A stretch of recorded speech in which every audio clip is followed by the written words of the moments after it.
umulan, ang lakas ng ulan guys. Kahapon at ngayon umulan. Papaano kaya itong pag-harvest namin ng tambo? Palaging umuulan, biruin mo kahapon at saka ngayon ang lakas ng ulan. Ayan, ang lakas-lakas ng ulan guys. Yan ang dilim ng paligid. Ang lakas ng ulan, mamaya-maya ng konti, pag hindi ito kaagad huminto, mapuno na naman yung palayan ng tubig. Ayan guys, ang lakas ng ulan talaga. Maproblemahan kami sa sa papaano namin ma-harvest ang tambo. Hindi kasi maaaring mag-harvest ka pag umuulan-ulan kasi masisira din. Well, hindi kasi pwedeng harvest, hindi kasi pwedeng anihin ang tambo kapag umulan palagi. Papaano kaya, ano kayang magagawa namin, ano kayang mangyayari sa dito? Ang lakas ng ulan.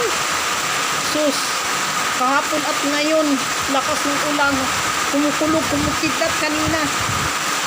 Papaano kaya yan? Naku, ayan guys, ayan ang lakas ng ulan, papasok pa ito yung yung ambon, yung mansap-sapri sinan unog di balkon, mabasa ito pa yun. Kaya yan Jesus, ako, ayan, mayroon pa akong mani hindi na masisira, mabubulok na sa puno. Ang dami kasing magawa, ang daming gawain. Ngayon Sunday ngayon, gagali lang ng asawa ko sa simbahan. Buti nga umuwi ka agad. Kung hindi umuwi ka agad, tiyak na nababasa siya. Ang lakas ng ulan Ayan. Kaya guys, paano kaya? Yun na guys. Ayan. Kaya yan. Oo nga. Yun, mga mais ko, hindi ko pa naani lahat. Yung tuyong mais, hindi ko pa naani lahat. Ang daming maaring gawin, hindi ka makakagawa kasi paghapon umuulan. Buti nga sa umaga umiinit. Hapon lang umuulan pero ang lakas. Ang lakas. Bukas naman, halimbawa, mabasa ang tambo. Hindi mo basta-basta anihin yung tambo kapag basa. Kasi nasusugatan ka sa sa dahon noon. Hindi lang yun. Masisira din yung tambo. Masisira bunga ng tambo. Yung ginagawa namin ng walis. Masisira din. Kapag pilit na kapag pilit na anihin, masisira din, iitim. At saka wala nang bibili doon. Hindi pwede yun kasi yan ang hanap buhay namin dito guys, yung tambo. Kaya naku, papaano kaya ito? Palaging umuulan naman dito sa amin. Ngayon lang ito guys, nung nakaraang taon, ilang taon, hindi ganito. Kahit na umuulan, hindi araw-araw umulan. Mulang kung minsan iinit naman ng maraming araw.